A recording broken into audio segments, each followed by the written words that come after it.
What's up everybody, welcome back to another video, and today we'll be discussing one very important concept that not enough arrangers and orchestrators think about when they are arranging music in general.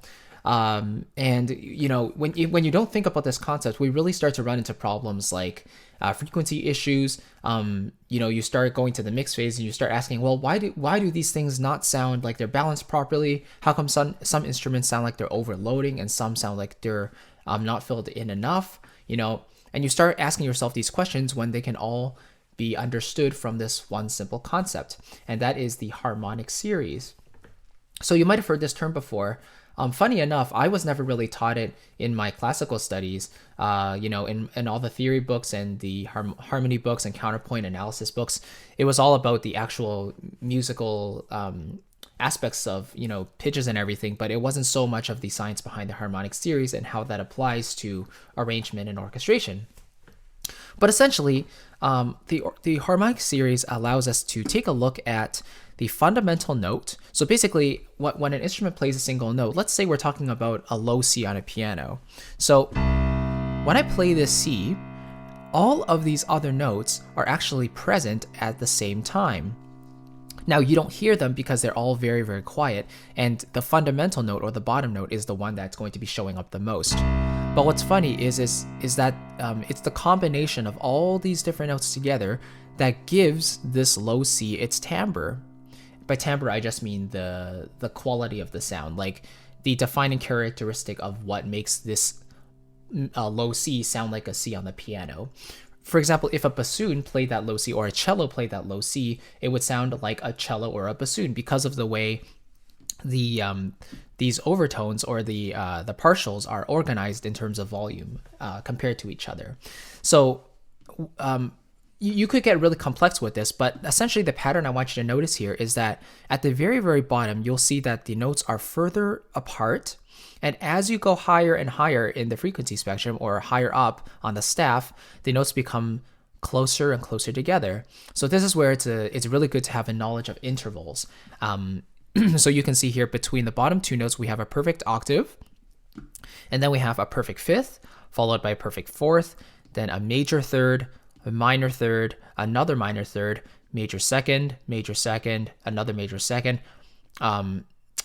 again, minor second, kind of a major second here, but then minor second, minor second, minor second. So ideally, like the idea is that, you know, the intervals get smaller and smaller, and even the ones that repeat, like major seconds in a row, this major second is farther apart than like this major second.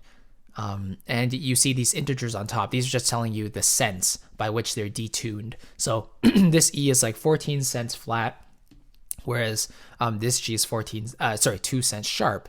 But the most important thing to realize when it comes to the harmonic series, in any orchestration or arrangement scenario, is that when you're trying to make a chord, let's say, whether it be staccato or legato or sustains, right? Whenever you're trying to orchestrate a certain chord, you want to make sure that the notes at the bottom have a wider gap, okay?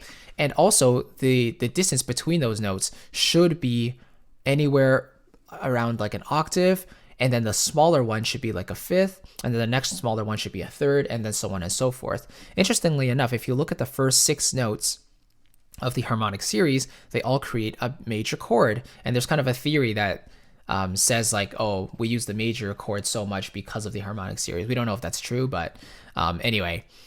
So anyway, if I show you this on the piano, we start from C, then the next partial is C, then we go to G. So this sounds very clean and very open so far. Then we go to the C, right? Then we go to E, G, B flat, C, D, E, F sharp, G, A, B flat, B, and C. So you'll notice that we have this distance between these notes here. And if I just play these notes, C, C, G, C, E, G, you get this very full and very rich C major chord sound. And this is where a lot of our voicing fundamentals come from. So wider at the bottom and narrower at the top. Now, if we take a look at this in terms of the other orchestral sections, I'm going to show you in terms of strings, woodwinds, and brass and how they all sound. hint, hint, it's all going to sound the same in terms of like how clear it is at the top versus how muddy it is at the bottom. So let's hear an example of the strings at the top. I'm just going to play a C major triad. So here you can very clearly hear the C, the E, and the G, right? Let's bring it down an octave to middle C.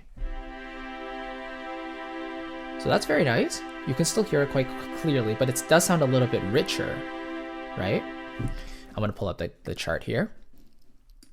Now I'm going to go an octave lower. So now it's basically in this range. And I'm going to be starting from this C. And notice I'm also going to play the E and then the G.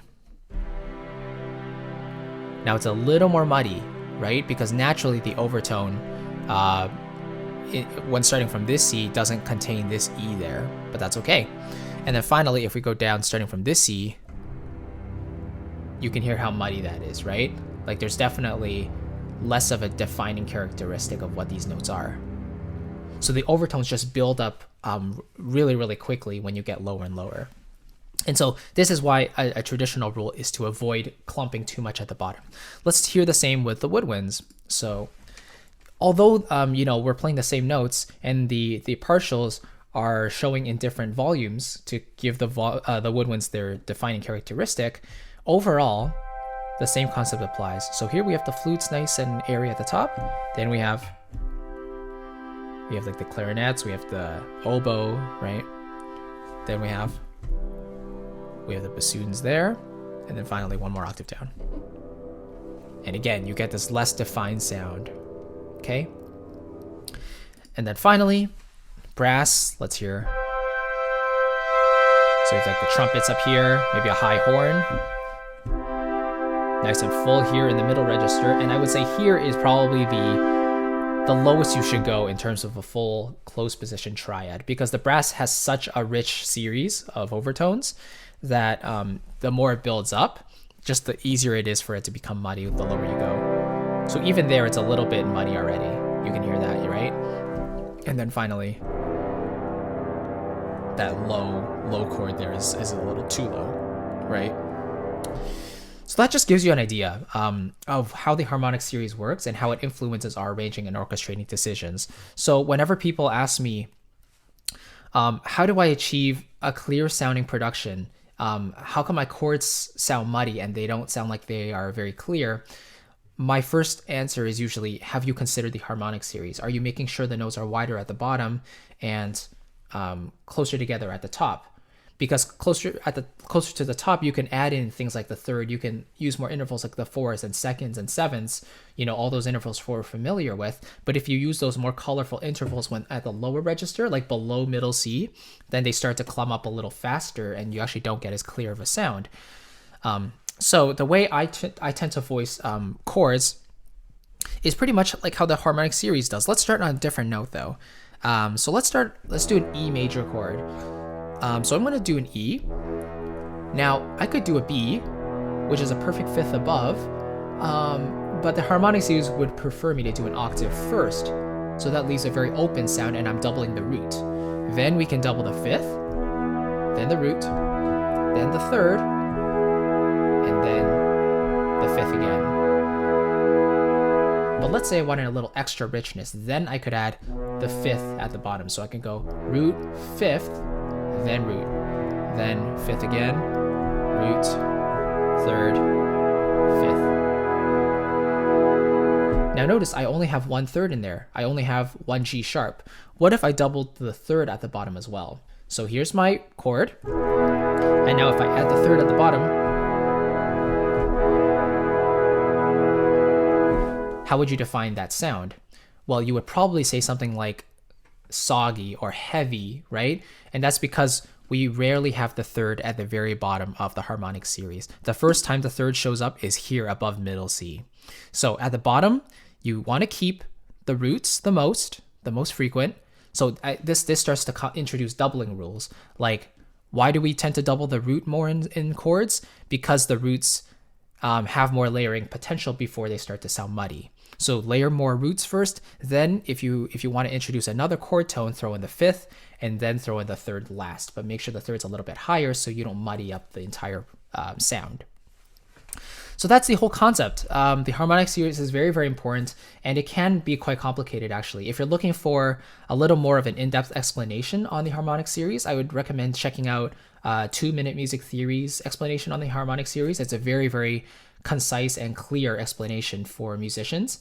And if you want to go a little more in depth on the topic, I would recommend checking out Andrew Huang's video on the harmonic series. It's very, very good, a very large explanation and scientific as well. You'll definitely have your mind opened up when you watch that video. So yeah, in this video, I wanted to talk about how the harmonic series relates to orchestration.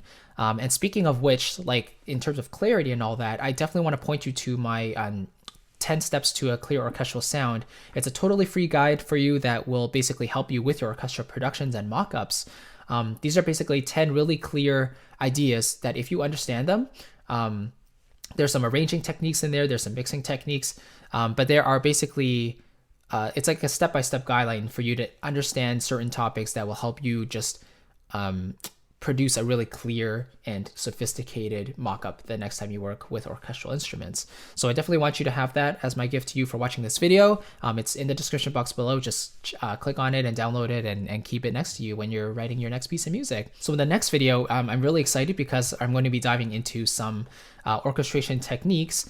And I'll actually be writing a chorale passage with woodwinds and brass. I've already done videos on strings, but I wanted to do some with woodwinds and brass as well because you guys have been asking for it.